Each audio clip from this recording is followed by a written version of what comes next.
Right, we will make a start, everybody. Thank you. Thank you for joining us here for this session on aligning with the SDGs. I am Claire Jackson. I am Cases Publisher at CABI. I am also co-chair of the ALP Special Interest Group on the SDGs in Publishing, so do come and have a chat with me or Joe if you'd like to know more about that. And I'm also an SDG Publishers Compact Fellow, which you'll hear a little bit more about in a while. So if I just click on a bit, there you go. The SDGs are important. I'm saying that as a statement, and hopefully people agree, but we can always talk about that afterwards. I think what we want to talk about today are two obvious key modes of SDG action for publishers, one of which is a lot related to the great session that we've just seen, and it's about being a responsible, fair, and sustainable organisation and employer. So the business of how you do publishing, I guess. The other key area is about the content that we publish and then what we do with that content. We do know that this is one of many, many things that a publisher is having to talk about and that it is overfacing. And within the SIG at the moment, we've been talking a lot about how we can support publishers in this. And we have a live, quite rough and ready survey out with members at the minute to ask where they are in their kind of SDG journey at their organisation. The overwhelming feedback that we're getting there is that everybody knows that they're supposed to be working on this and that their stakeholders want to talk about it. And the will is there, but everybody is struggling with limited resources and conflicting priorities, and also understanding which of those activities will have the most impact for them. So the aim of this session is to bring together three fantastic speakers. We've got Charlie Rapple, John Gorrod, and Joe Wixon, to cover both of the areas that you see really up there on the screen, to try and break down some practical ways that publishers can engage with the SDGs to help get started. So the format is that each panellist will have about 10 minutes to present, to talk through their thoughts. I'll ask them to introduce themselves at the start, and then hopefully we'll have quite a decent amount of time for questions at the end of that. So I will hand straight over to Charlie. Thank you.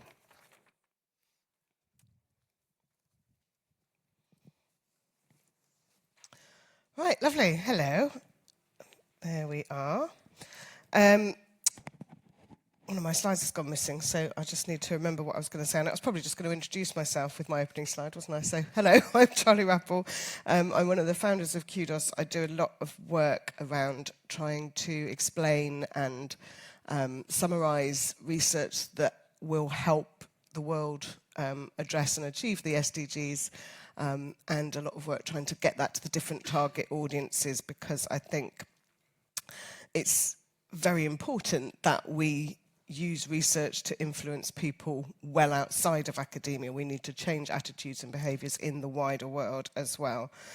I was going to do a little bit of a starting one. I'm just going to check where my... No, it really is not there. I should have checked the slides first. I was going to do a little bit of an intro to what are the SDGs. And I think we have got that. Okay, so I think probably, can I just do a quick hand check? How many people in the room actually know what the SDGs are already? Fantastic. All right. So for the very few of you who are not so sure, they are the Sustainable Development Goals. They are set by the UN, and all of our countries have agreed that we want to work together to achieve them. They are based on the Millennium Development Goals, but they are a reframing of them with essentially global North and Western countries taking more responsibility for our impacts and for achieving the outcomes that we all need to achieve. And they are really framed around making life fairer for all, making sure that everybody has access to education and health and good jobs and infrastructure and clean water and everything else and things like that. And I think in recent times, there's been a little bit of a backlash against the SDGs. We're sort of halfway through the programme and not necessarily making the progress that we'd wanted to make. And that is causing people to be quite negative about them in some ways. So I find it interesting when talking in the publishing sector about them that sometimes you find people are really engaged and supportive and have a mission-led organisation that is really keen to work towards achieving the SDGs, and sometimes it is seen very much as a bit of greenwashing or window dressing, and there is kind of resistance. But at the heart of it all, it doesn't really matter whether you believe in the UN's framing of it and the way that it's structured them into 17 goals. I think that's very useful. They are really broken down into like smart objectives that we're trying to achieve as a society and a civilization.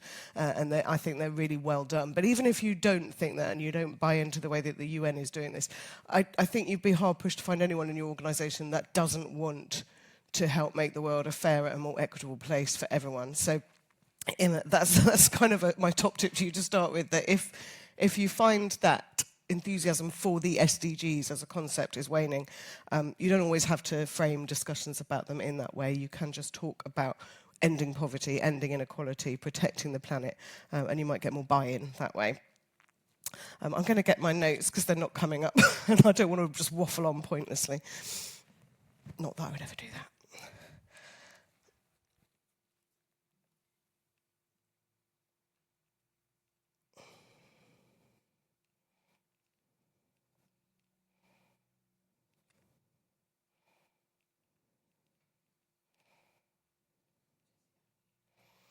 Here we are. So that might feel like a slightly negative way to have started a session on the SDGs, but I just really wanted to put that out there, that we kind of need to confront that head on at the moment in the current climate. There is a lot of resistance to the kind of do-gooding that people see the SDGs as espousing, but I would think that they're still really worth us all trying to support and work towards. I think that we as a sector, and particularly university presses, for all the reasons that we've been discussing during this conference, there is so much that we can do here. We're in this really unique position of being kind of shepherds to research. The research that is undertaken in the institutions that we all partly represent or that we work with it already has the power to change lives. You know, so often when I'm doing work around the SDGs, I find time and again that the research already exists with the answers to these goals. You know, if we're trying to find ways of reducing maternal mortality in communities, there are already fantastic case studies of interventions that have worked really well. The challenge is getting those out to more people and scaling that from one small community setting to the world. And that is a challenge that publishing is really quite well placed to help solve. You know, that is our job, is to get the research out there, and get it found and understood and acted upon. And the change that research can bring about isn't going to happen by chance. We do have to be really purposeful in trying to identify the research that solves the goals and then work really hard to get it from being a local intervention to a national one, to an international one, to a global one. And you know, as I say, that is something that is a job of all of the people involved, the researchers, the institutions, the funders too. But publishing absolutely is the process of amplifying information. And so we are in a really powerful position, and we have the skills and the expertise to really make this happen. I'm going to skip over because I'm running tight on time because I've had to faff about with my notes. So this is what I've been really doing for the last couple of years, is trying to identify the research that really closely fits the goals. Now, the goals, as I say, are a massive framing of 17 topics, and we probably, most of us know the really high-level ones like no poverty and justice and prosperity and things like that. But when you boil it right down to the 169 targets, I think it is, they're really nicely framed smart objectives, and they are really specific to reducing the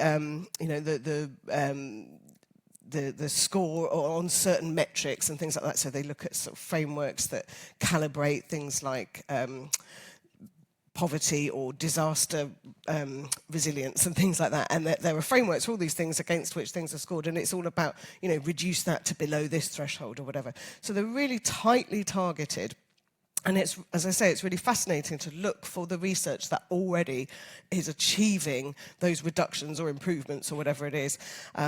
So one of the challenges for us as a sector is to drill right down to that level and not just say, we've got a ton of content in health. let's bung all that in an SDG box, and that's not going to solve the problems. What we really need to do is dig in and find the content that properly does address the challenges, and then do our best to explain that and promote that and get it out there. And that's what I've been really focused on learning how to do, and then doing on behalf of a lot of publishers for the last few years, and kind of mapping research against these indicators for relevance, scoring it for relevance and actionability, and then really pushing out the stuff that meets the criteria. And I love doing this work, right? But also authors really love us doing this work. So we do loads of stuff to explain their research and to then promote it out through loads of different channels. As you'll hear in so many contexts, it really is about meeting people where they are. We did a survey at the beginning of this initiative, the SDG Knowledge Cooperative, and we had 20 publisher partners, and the people finding and reading this content had never heard of any of them. They'd heard of Cambridge University Press, but I suspect they might have heard of Cambridge University. They had literally never heard of Elsevier, Springer, Wiley, it's a reminder to us all that people aren't coming to our platforms to look for this content because they don't know we exist. We have to put it out there into the socials, into the video channels, into all the places that they're actually looking. What I spend a lot of my time is getting stuff to the top of Google, so that when you type in a search query about something like, microplastics and what exactly are they and what are they doing to our oceans exactly, informative, authoritative research content shows up right at the top of the Google results to help people understand and change their behaviours. I'm going to skip again, but this is all very exciting, basically, and it does achieve massive increase in the readership, the citations, the discussion, etc. The last thing I just wanted to touch on is that we've just been doing a massive research study around this as well. Thank you to all these wonderful sponsors from the community. This is something I've been working on for 2 years, lots of survey of a massive amount of researchers from around the world, tele-interviews with funders and institutes, and a truckload of web research into government and funder policy and things like that. I will circulate the slides afterwards, but I've put in a handful of the results. Basically, despite everything that's happening in the global climate, the SDGs are still driving aspects of the research agenda, and researchers agree with this and think this should be happening. The priority given to different aspects of the SDGs varies by region. So different regions have different focus in terms of what they think is important. There is a growing acceptance that to get this research to really work in delivering the SDGs is going to require more than the normal process of academic communication. So there are budgets for promoting this kind of content.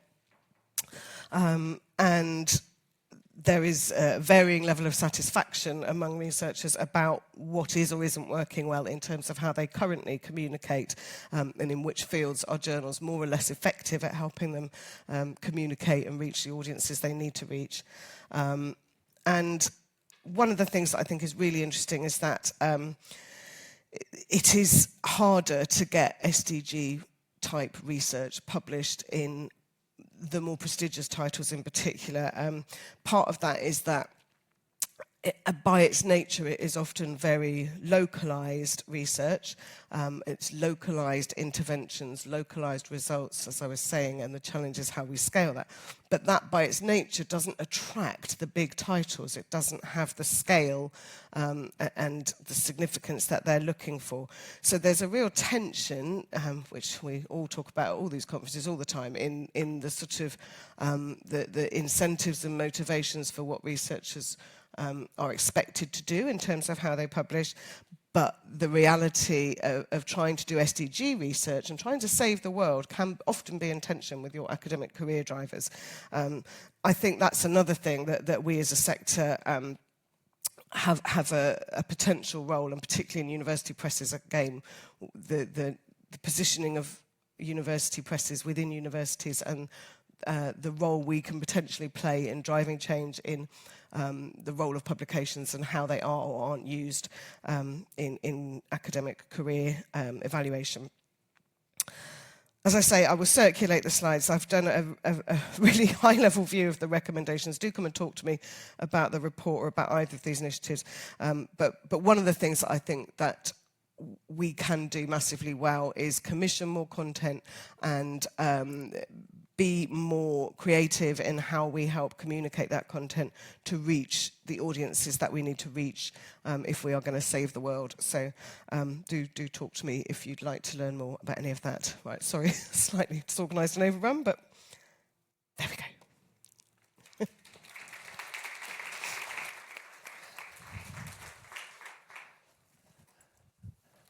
Thanks. Hi, everybody. So I'm John Gorrod, and I lead the supply chain operations team at Cambridge University Press. I'm going to be talking about Scope 3 emissions, so these are the indirect emissions. What I'm going to talk you through is the stuff we're doing at Cambridge. We're not saying it's the only answer. We're not saying it's the only right answer. And there's definitely other ways of approaching this.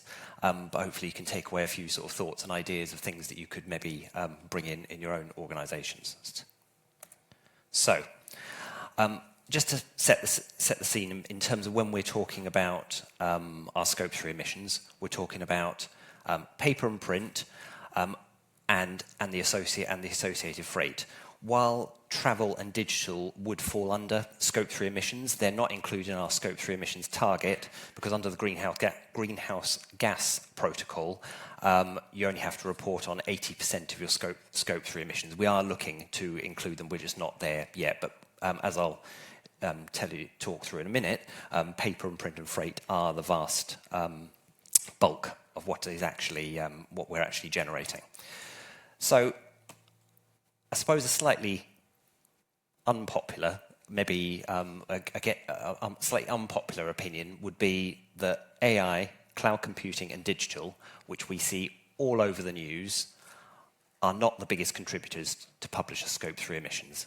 If you're a publisher and you're in the business of producing physical books and journals, the vast majority of your Scope 3 emissions will sit in paper and print and freight, and that's the relative numbers from 2022 for our business.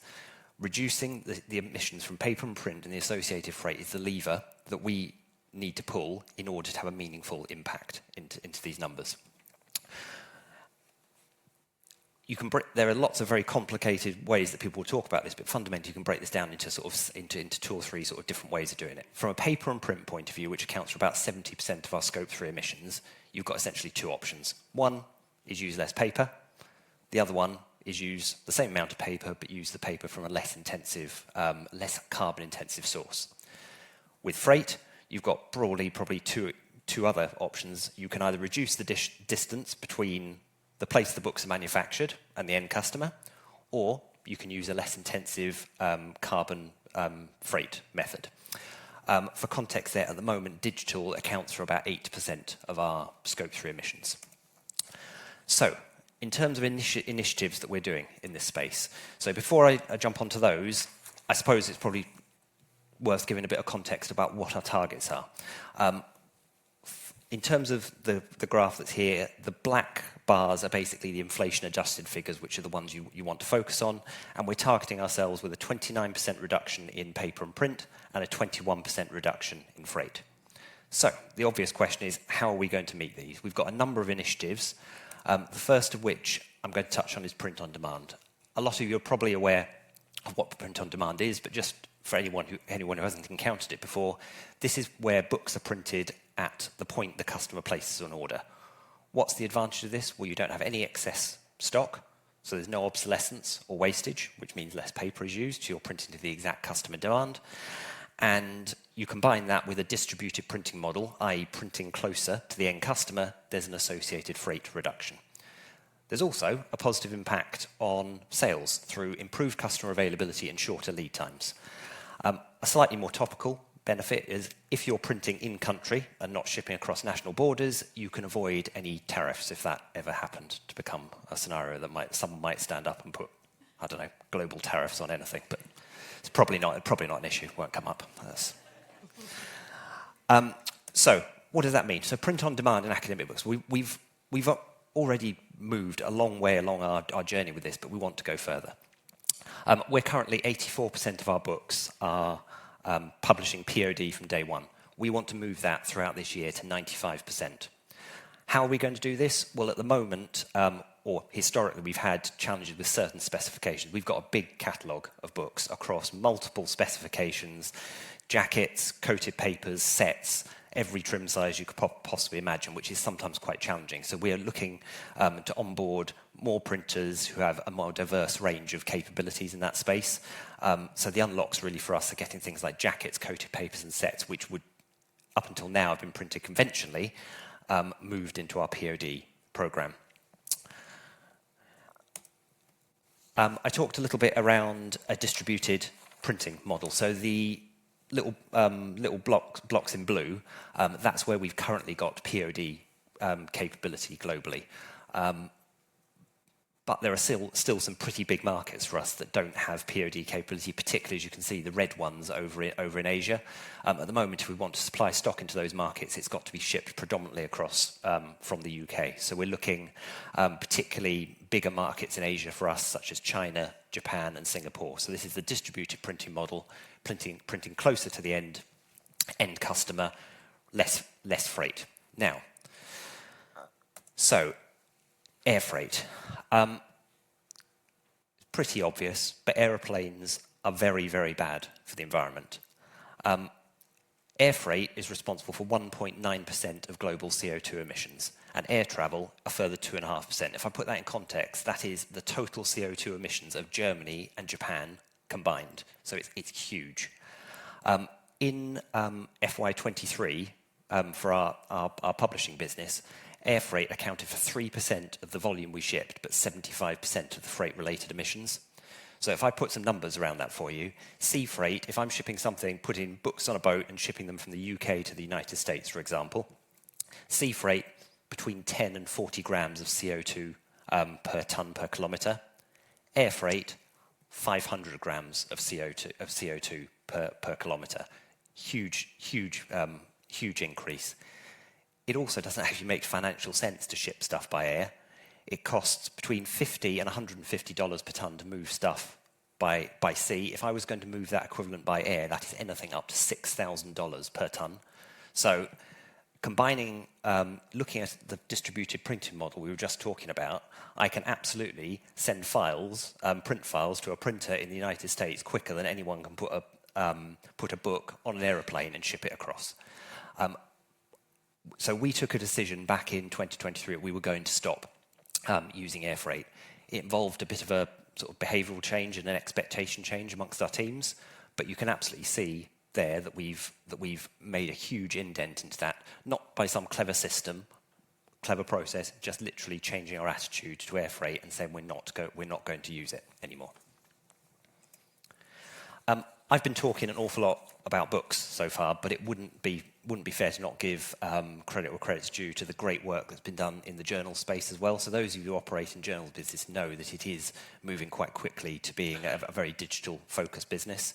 We set ourselves a target of a 70% reduction in print volumes by 2025. We actually did manage to deliver this by the end of 2024.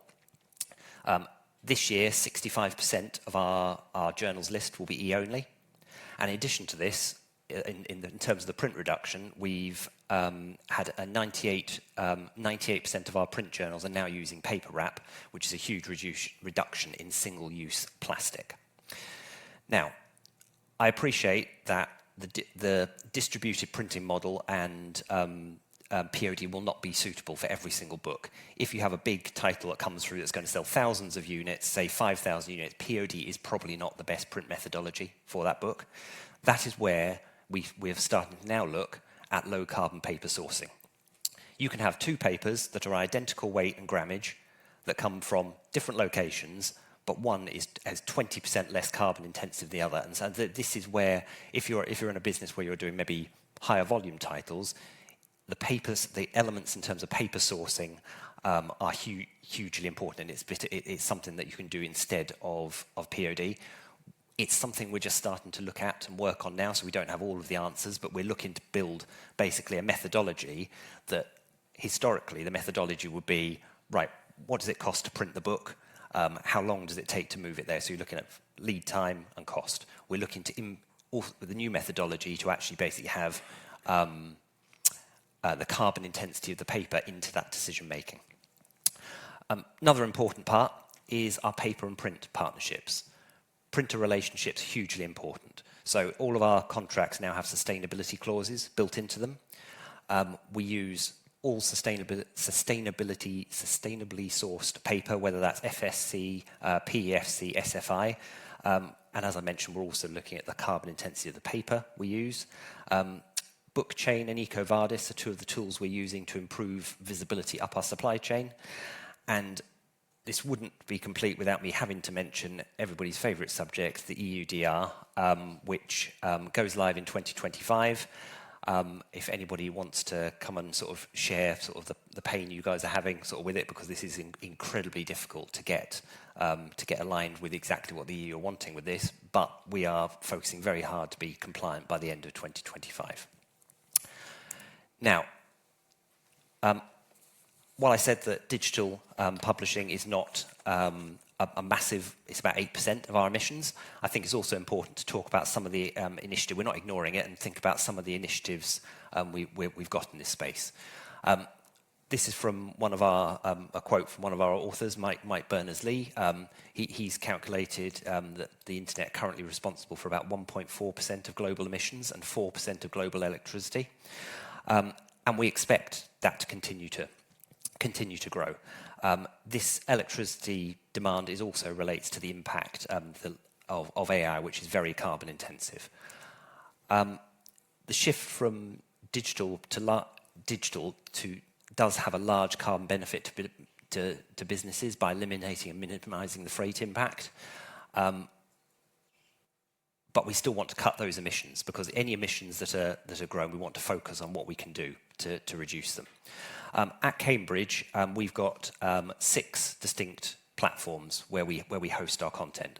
By far and away the biggest is number 1 there, which is Cambridge Core, which hosts the vast majority of our content. It's responsible for about 94% of our web-based emissions. But I would also just want to focus on number 3 there, the multimedia fluid mechanics. That's actually quite a low traffic site for us, but because it contains many videos and video animations, the page weight of those increases significantly. So the way you design your websites also can have a huge impact. Measuring the digital impact of the impact of our digital emissions has been quite tricky to do. We've been using a digital impact or DIMPACT tool to calculate these emissions. And what we saw, quite unsurprisingly, is up until 2022, we actually saw a steady and quite big sort of increase in those digital emissions. Interestingly, though, in 2023, there was a reduction. We believe this reduction is due to cloud data centers efficiency improvements. So the likes of Amazon Web Services, for example, they're now operating off fully renewable energy. It tells a good story, but we still need to continue to monitor this trend to see what we can do moving forward.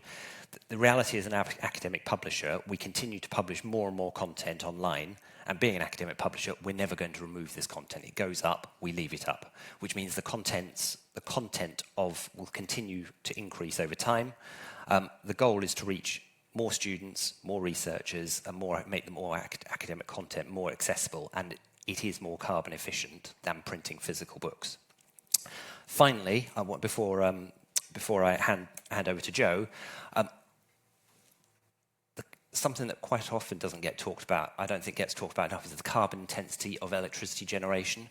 Where your content is actually being consumed in the world has a huge impact on the carbon intensity, because you can see that particularly across sort of a large part of Asia, and as you'd expect, so in Africa, there's very inefficient electricity grids. But if you look in Northern Europe, it's much more efficient. Australia, for example, is a really, really good example where one half of Australia is very much focused on sort of renewables, whereas the other side of it is more sort of coal and driven. So understanding where your customers are consuming that content is actually really, really important.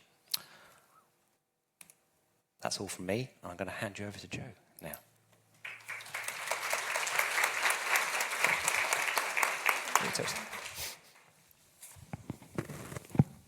Thank you, John. Same to you. So I'm Jo Wixon, Director of External Analysis at Wiley, and also an SDG Publishers Compact Fellow, along with Claire and a few of the other audience members, hi Stuart, who are with us today. Also co-chair of ALPS's SDGs and Publishing SIG. So Charlie and John have spoken about two key areas of action that publishers can take to support the goals, which Claire outlined at the top. So either working through your content or as an organisation. What I've been asked to cover more is some very sort of practical resources and support for you to take home to back to your publishing houses, back to your presses, for taking action yourselves. So I'm just going to go through a few different areas and share a little bit more information about them. One thing I just wanted to say to start with, though, is that now, more than ever, for reasons we all know, I think, we as publishers have a key role to play in continuing to support the SDGs and contributing to solving these greatest global challenges. So I really would encourage everyone to double down on this and persevere and not let what's happening in certain parts of the world change your view on this, nor the fact that we're approaching the end of the goals. We've heard a few times people have said, oh, well, 2030, they're going to be over.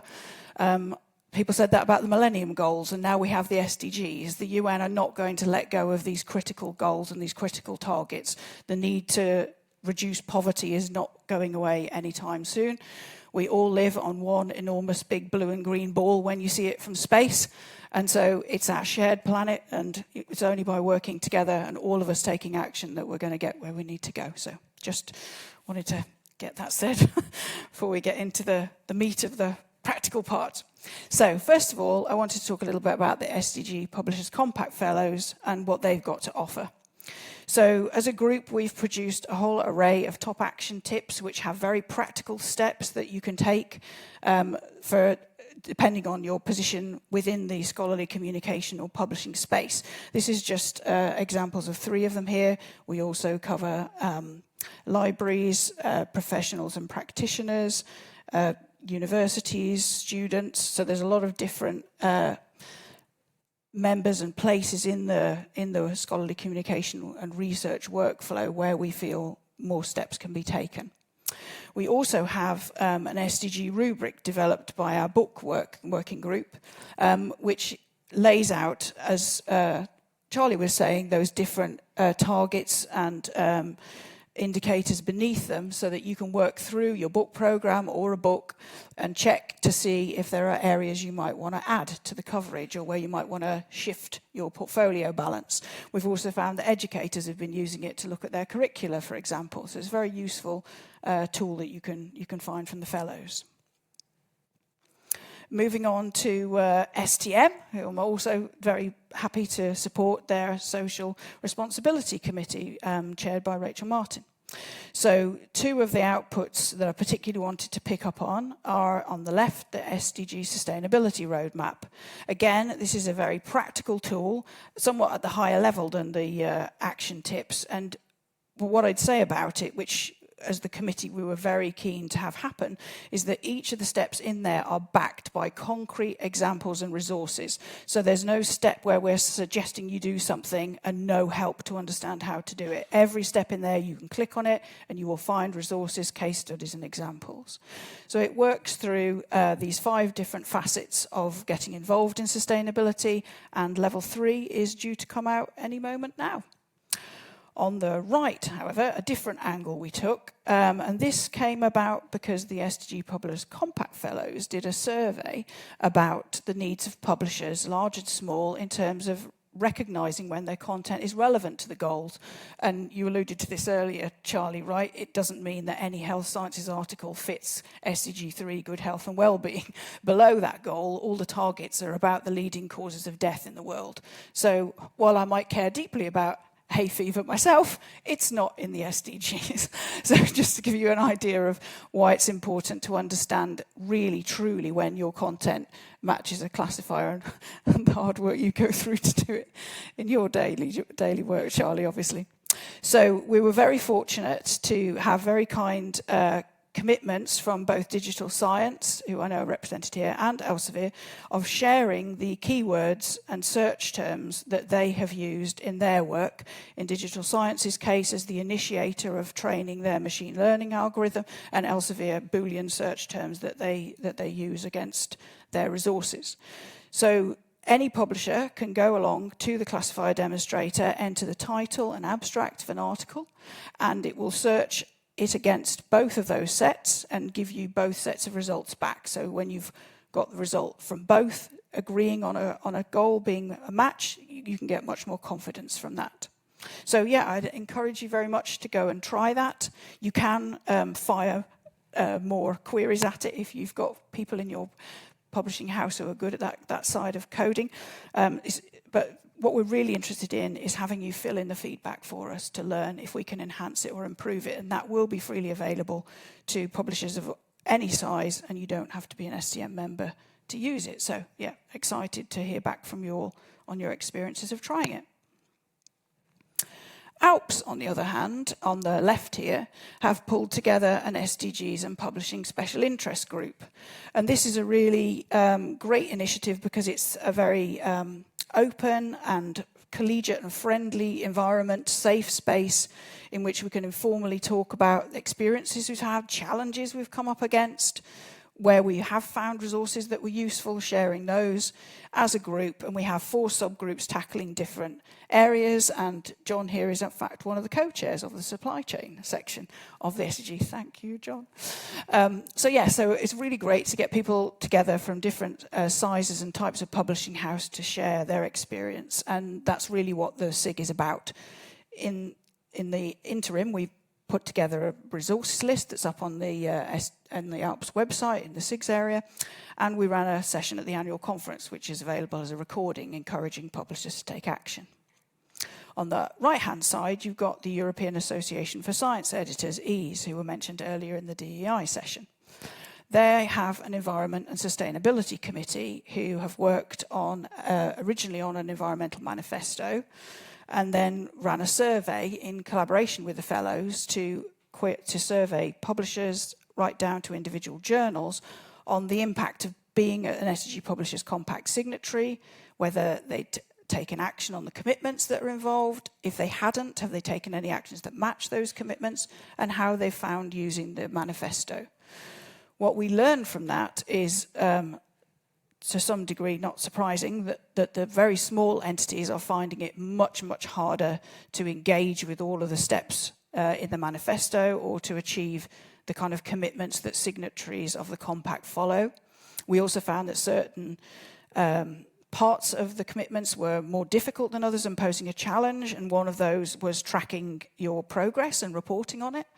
So as a result of our findings, we worked on an SDGs checklist. So this again has a series of practical steps, and it can track where you've got to. So you fill in your progress against those steps. You can do it a first time as a baseline, and then as frequently as you wish, come back and record your progress so you can track your progress in different versions. And that's just in the process of final tweaks on the EASE website, and we'll be releasing that, I think, in the end of April, the beginning of May. We'll have a session on it at the EASE conference to explain how it works, and again, that'll be recorded and available for people to find out more. So looking forward to seeing how people experience that. Another area of inspiration is the IPA's SDG dashboard of publisher actions, and this, of course, is closely affiliated with their SDG Publishers Compact, which I'll talk about later. So this site gathers actions submitted by publishers by SDG, sector of publishing, type of initiative, or the tags that they've assigned to it. So you can search through it, you can filter down to the goal you're trying to get some ideas for, and publishers have basically written up what they did, how it worked, what the results were, to give more inspiration to other publishers to find ways to take action. So again, I'd encourage you to take a look there, but also to submit your actions. You'll notice up at the top there that they are very much hoping to get to 1,000 actions across all the different publishers and journals. And so if you haven't yet been there to submit your actions, please do. I would encourage you to go ahead and do that. There are also key industry groups out there who've come together to try and work on best practice, guidance, and share knowledge and motivate publishers to do more. And I would say that, to me, and I'm sure you'll agree, it feels particularly important to raise awareness of work in this area, which is currently under quite some challenge. So I'm going to go through some of these for you. So on the left, in the grey area, we've got the activities of the PA. So they've produced the carbon calculator for the UK book and journal industry, and they pulled together Publishing Declares, which is a UK book and journal industry pledge to take action on climate change, protect life on land, and act as advocates of sustainability. On the right-hand side are some other individual initiatives. So we've got IPA's FEP Publishing 2030 Accelerator for books at the top there.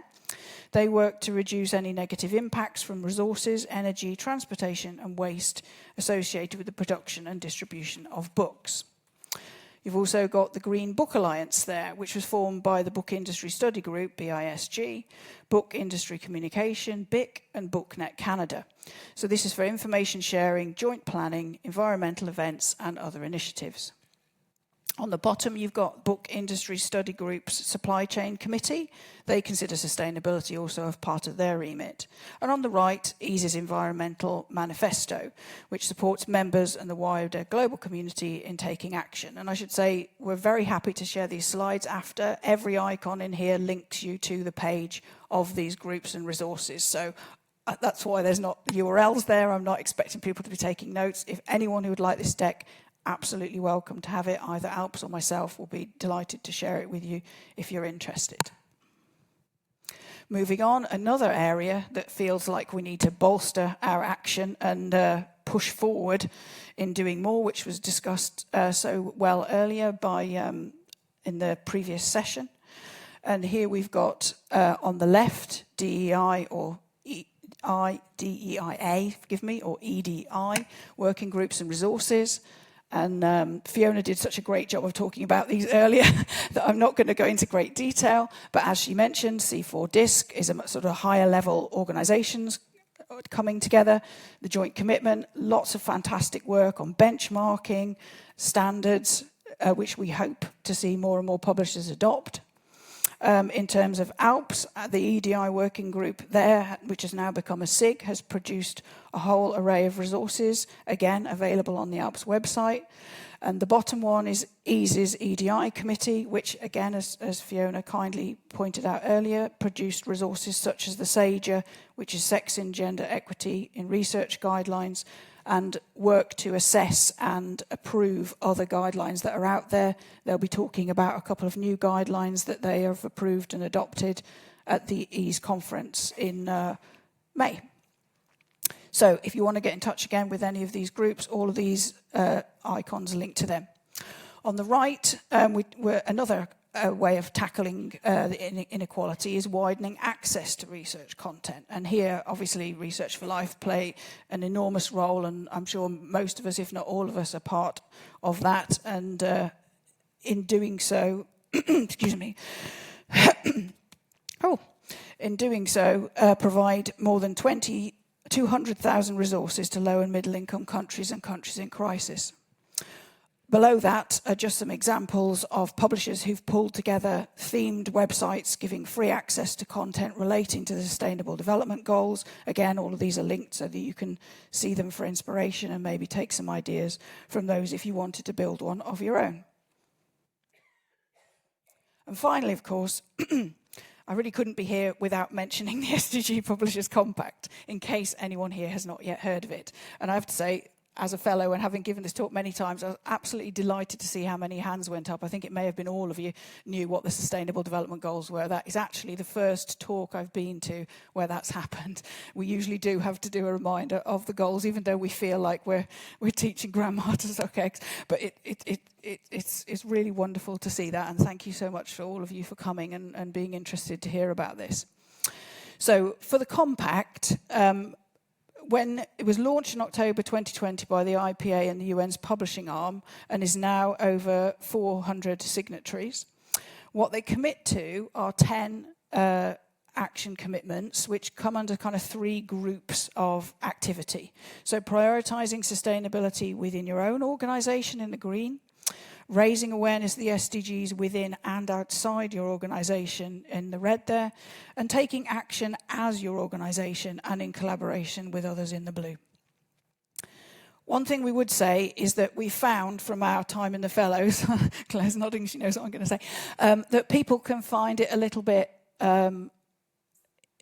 worrying to think about signing and the commitments they're making, and sometimes perhaps feel daunted by that idea. So I really want to share some things to know here about signing and try and dispel one of the myths that we've heard from publishers who've contacted the Fellows for help in the run-up to signing, and we have helped multiple publishers in that transition.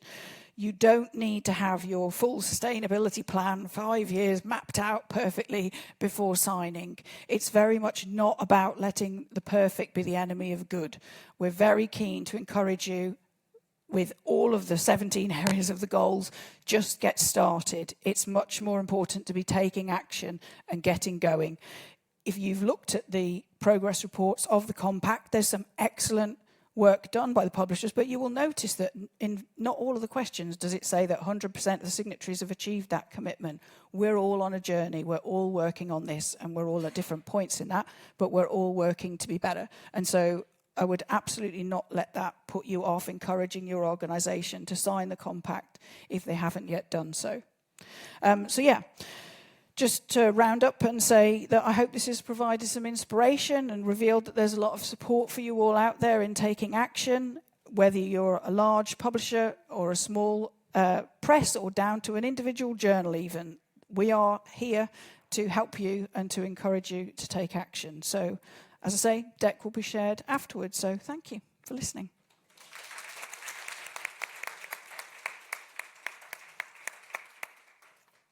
Thank you, Joe. I do have a prepped question, but I'm mindful of time, so I'll go straight out to audience questions if there are any. Yes, thank you. Straight away. There's a hand up there at the back. Just in there. Yeah. I think there's one coming if you want it. Oh, thank you, John.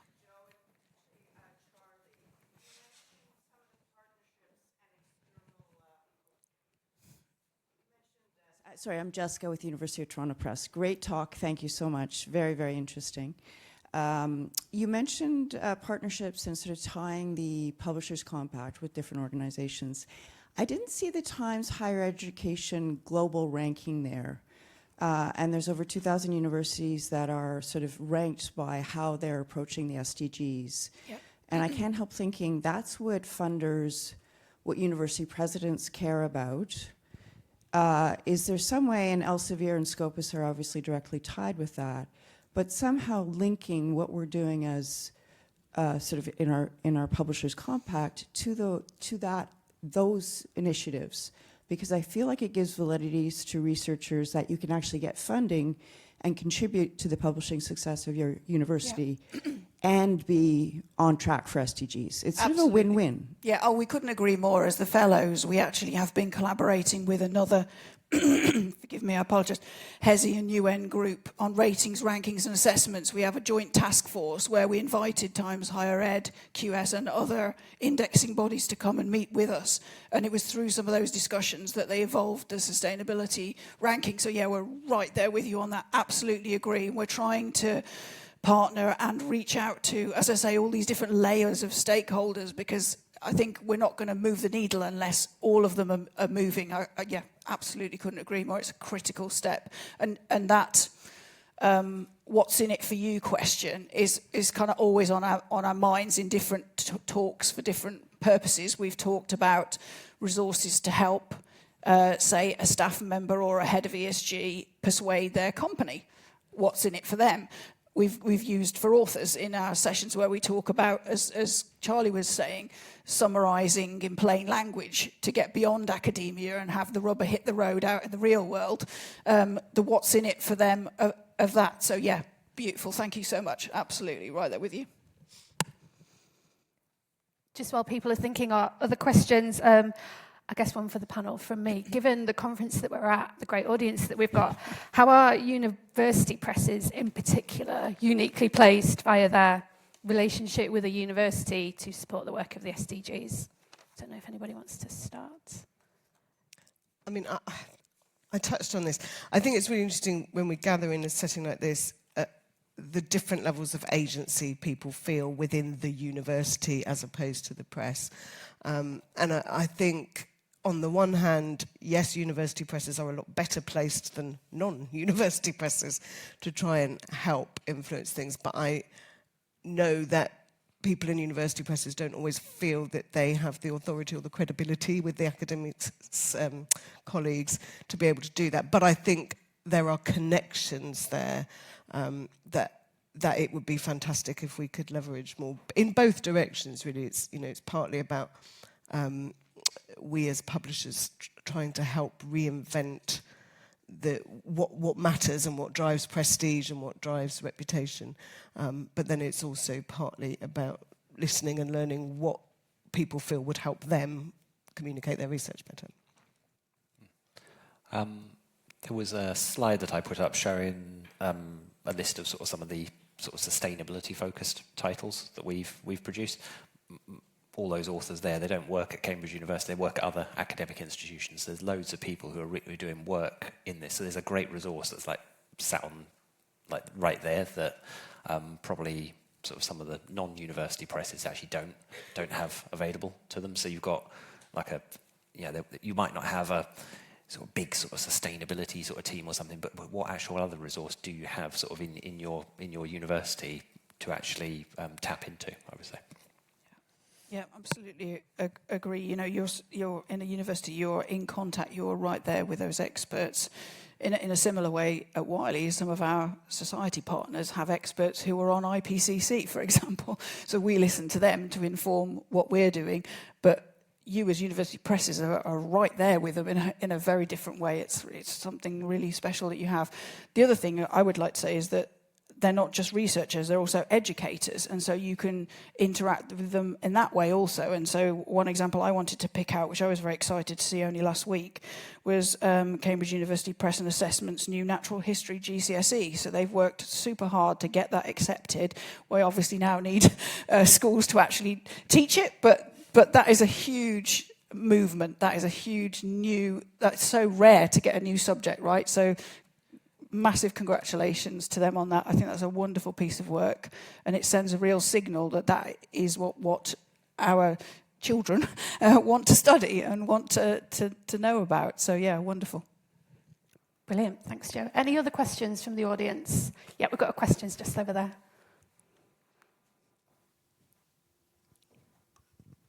Thanks, everybody. Sarah Phibbs from Research for Life and STM. I wanted to ask a question about how you get traction within your organisations for making progress.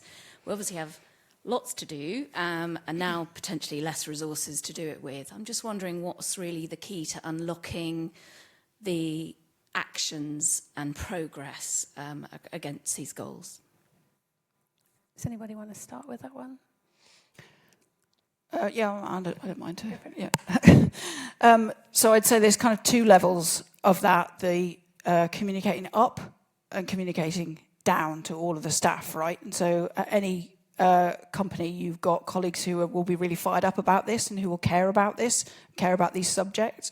And so if you've got ergs, they are a great resource to tap into. They're very motivated people.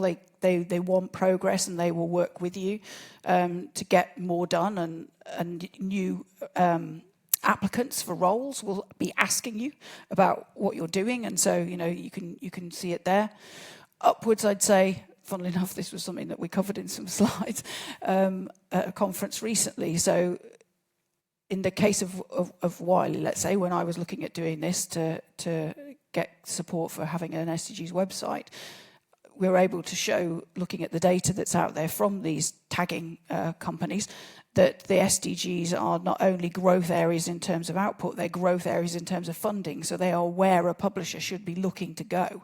There's not an SDG that isn't growing and that isn't getting more funding put towards it. And depending on the countries you're interested in, different SDGs will be stronger, as Charlie was saying. And so, you can have different strategies around that. So it feeds into your success. But also, certainly at Wiley, we found that being part of these compacts and demonstrating solid actions and commitments has helped at the higher level. Also, we've got investors who have come to us who had never spoken to us before because they've seen that we're doing this. They've seen that we fit what they're looking for in their portfolio as a green investor. And so, that right at the very top level of the company, that people are happy with that. So there's a story you can tell for every level of the company. The roadmap itself has a couple of great examples of decks that people contributed behind a couple of the actions.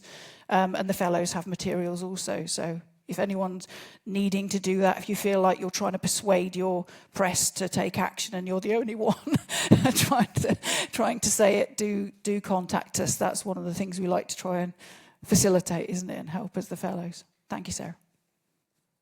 Any other questions? Yes, we've got one in there in the middle. Thank you.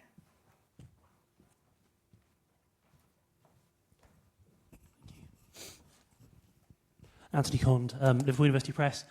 I apologise for asking a very specific question, John. But your presentation was fantastic, by the way. Lots of inspiring stuff from CUP. You briefly mentioned the EU deforestation regulation. You're the first person I've heard say, "Yeah, it could be fine." Could you unpack that a little bit, please? How long are we? You want to stick with me over lunch, and we'll. So, yeah, the EU deforestation, it is massive. Basically, for anyone who's not really in the detail sort of it, it requires a whole range of products, not just paper, by the way, soy, cocoa, whole thing placed into Europe. You need to be able to verify the source of it back to the geolocation of the product. So that's like tree in field to like a traceable number on book.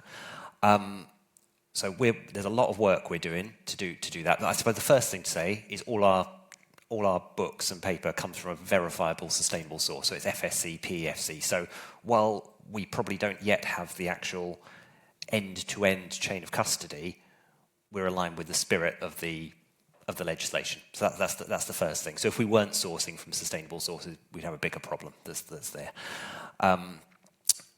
And I suppose just what gives me confidence that we will have sort of the compliance with it. We're lucky that we've got an actual sort of whole team that are able to work with us on that. But the feedback we're getting from the mills and the printers is they are going to be compliant because, to be quite frank, if you're not, you can't sell into Europe.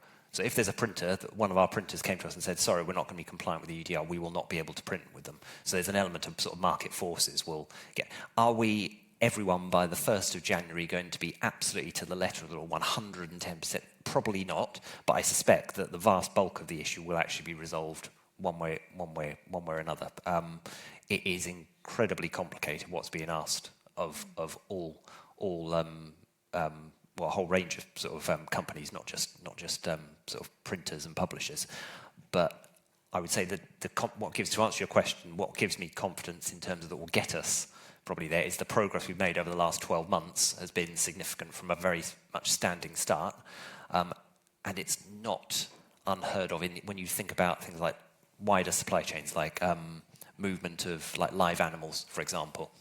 That's something that traceability has been in place for a long time. So if other industries can do it, I see no reason why publishing and a lot of the other industries can't do it as well. But by the way, we don't have all the answers on this. So if anyone else is working around EUDR, I'm more than happy to chat with anyone over lunch and sort of share ideas sort of on it. Yeah.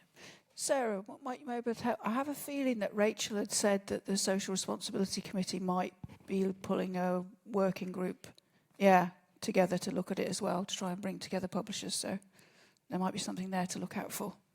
I'm sure they're going to want you involved.